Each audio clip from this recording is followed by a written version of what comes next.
Hello friends, Radhe Radhe, जय श्री कृष्णा। कैसे हैं आप सब? आशा करती हूँ आप सब अच्छे होंगे, स्वस्थ होंगे और मैं भी अच्छी हूँ। जैसा कि आप सबको थंबनेल से पता चल गया होगा कि ये माघ मास का तीसरा अध्याय है। माघ का पवित्र महीना पापों को नाश करने और महापुण्य देने वाला महीना है। पौष मास की पूर्णिमा माघ मास की पूर्णिमा तक पवित्र नदियों में स्नान करने से कई जन्मों के पापों से मुक्ति मिलती है। पुराणों में माघ मास के स्नान को भगवान विष्णु को पाने का सबसे सरल सुगम उपाय बताया गया है। अब आपको पद्म पुराण और स्कंद पुराण में वर्णित माघ मास का महात्म्य सुनाती हूँ। पौष पूर्णिमा से शुरू करके माघ पूर्णिमा तक रोज एक अध्याय नियम से सुने और माघ के महीने इस महात्म को सुनने मात्र से श्री कृष्ण की कृपा, आशीर्वाद और भक्ति मिलती है। माघ का यह पवित्र महात्म सुनते हुए अपने हाथ में फूल, जल, तिल और कुछ दक्षिणा इनमें से कुछ भी जरूर रखें।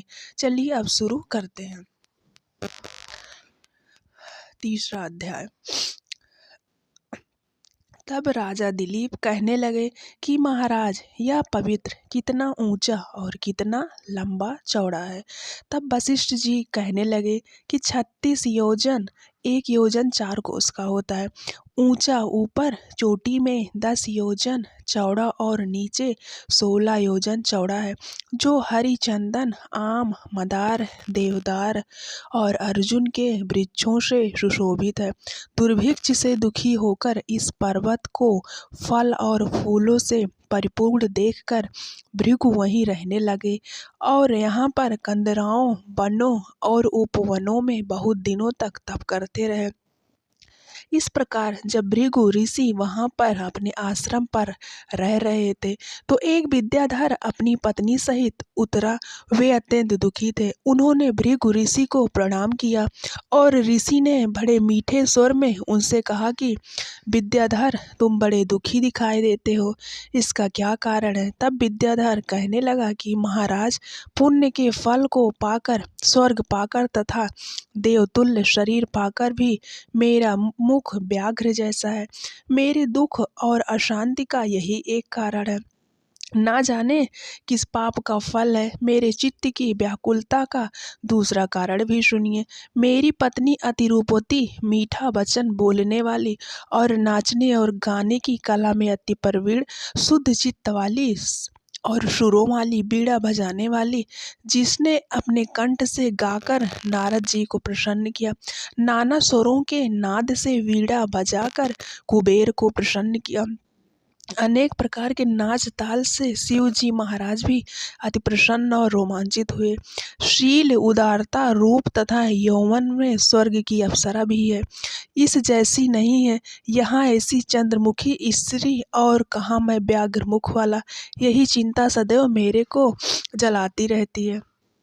विद्याधर के ऐसे वचन सुनकर तीनों लोकों की भूत, भविष्य और वर्तमान की बात जानने वाले तथा दिव्य दृष्टि वाले ऋषि कहने लगे कि हे विद्याधर, कर्म के विचित्र फलों को प्राप्त होकर ज्ञानी पुरुष भी मोह को प्राप्त हो जाते हैं।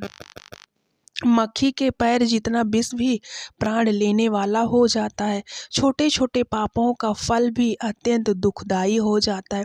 तुमने माघ मास की एकादशी का व्रत करके द्वादशी न आने तक शरीर में तेल लगाया, इसी पाप कर्म में व्याग्र हुए।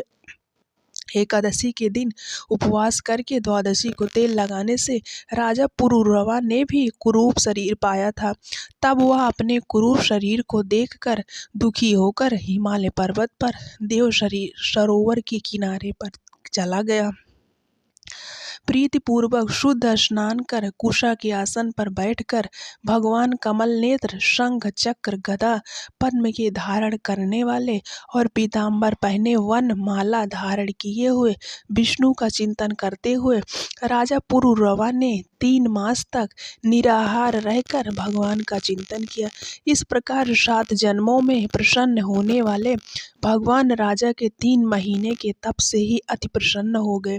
माघ की शुक्ल पक्ष की एकादशी को प्रसन्न होकर भगवान ने अपने संग के जल से राजा को पवित्र किया।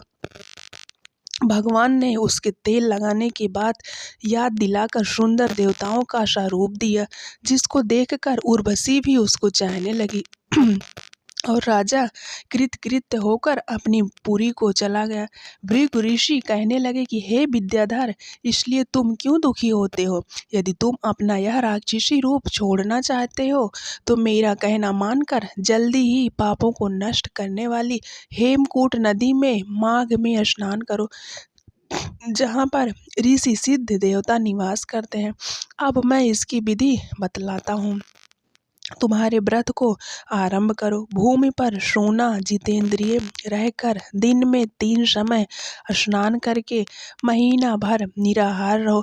सब भोगों को त्याग कर तीनों समय भगवान विष्णु का पूजन करो। जब तुम द्वादशी को शिव जी स्रोत और मंत्रों से पूजन करोगे तो तुम्हारा मुख देखकर सभी लोग चकित हो जाएंगे और तुम अपनी पत्नी के साथ सुखपूर्वक क्रीड़ा कर सकोगे। माघ मास के प्रभाव को जानकर सदा माघ में स्नान करो। पाप दरिद्रता से बचने के लिए मनुष्य को सदा यत्न से माघ मास का स्नान करना चाहिए। स्नान करने वाले इस लोक तथा परलोक में सदा सुख पाता है।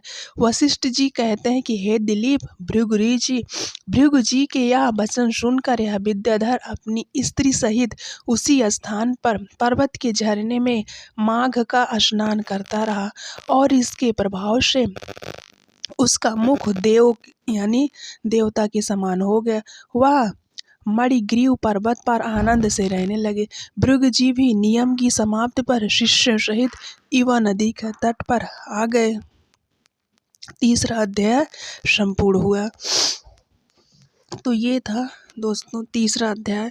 जैसा कि पता है माघ का मास पवित्र महीना होता है, पापों का नाश करने वाला और महापुण्य देने वाला महीना है।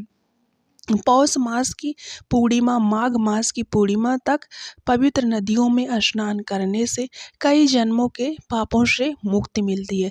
पुराणों में माघ मास के स्नान को भगवान विष्णु को पाने का सबसे सरल सुगम उपाय बताया गया है। आशा करती हूँ अब आपको पद्म पुराण और स्कंद पुराण से वर्णित माघ मास महात्म्य सुना चुकी हूँ। पौष पूर्णिमा से शुरू करके माघ पूर्णिमा तक रोज एक अध्याय नियम से सुनना चाहिए। पूरे माघ के महीने इस महात्म को सुनने मात्र से ही श्री कृष्ण की असीम कृपा और भक्ति प्राप्त होती है। माघ का यह पवित्र महीना महात्म सुनते हुए आपको श्री कृष्ण की भक्ति में लगना चाहिए। तो दोस्तों ये छोटी सी कहानी यानी तीसरा अध्याय मैंने आप सबको सुनाया। आशा करती हूँ आप सबको ये तीसरा अध्याय मेरे द्वारा जो सुनाया गया है वो आप सबको पसंद आया होगा। तो मिलते हैं अगले अध्याय के साथ। अध्याय 4 होगा।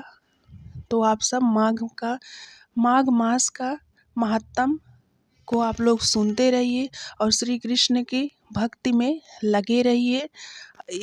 मिलते हैं अगले अध्याय के साथ। राधे राधे, जय श्री कृष्ण।